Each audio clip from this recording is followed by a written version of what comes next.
Salut tout le monde, aujourd'hui pour cette nouvelle vidéo, je vais vous présenter le matériel nécessaire pour devenir youtubeur.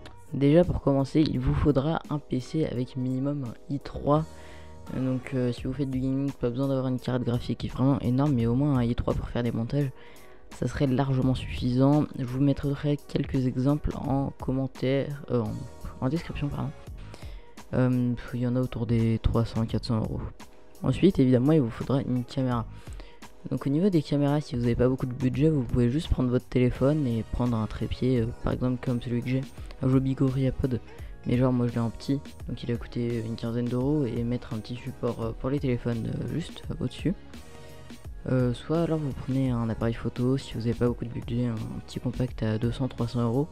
Je pense que ça suffira largement pour commencer. Moi en fait le mien il a coûté 100 euros en 2011, un truc comme ça. Donc la qualité elle est pas nickel, mais pour le moment ça me suffit. Ensuite au niveau du son, donc le micro, vous avez le choix. Donc soit si vous avez un réflexe, vous pouvez mettre un micro directement par dessus si vous avez pas mal de budget, donc par exemple le Rode VideoMic Pro.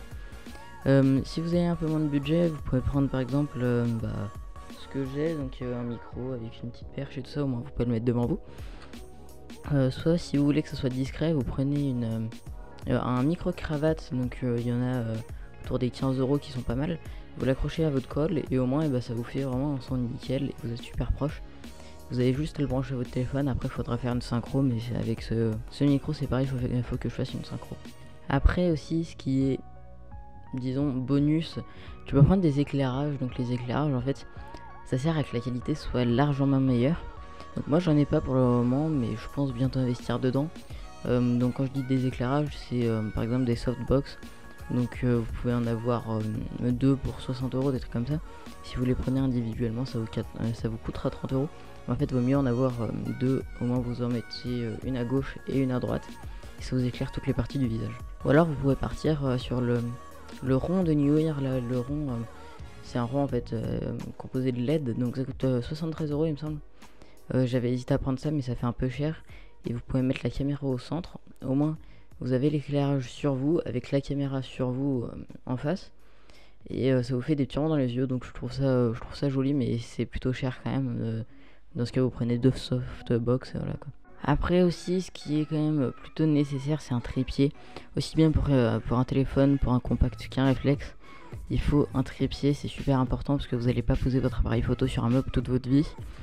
Donc un trépied, au moins vous pouvez le mettre en face, parce qu'en fait là moi je suis sur un meuble parce que j'ai un tout petit trépied, mais normalement dans pas longtemps je vais recevoir un trépied, donc c'est soit mon père qui va me le passer, soit je vais en commander un.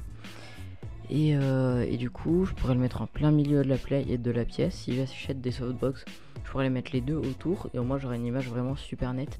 Voilà, donc j'espère que la vidéo vous aura plu. Je vous mettrai des exemples de tout ce dont je vous ai parlé dans la description. N'hésitez pas à aller voir si vous avez besoin de quelque chose. En tout cas j'espère que la vidéo vous aura plu. Vous pouvez lâcher un like, commenter et même vous abonner à ma chaîne, ça me fera vraiment super plaisir. C'était FV, bye.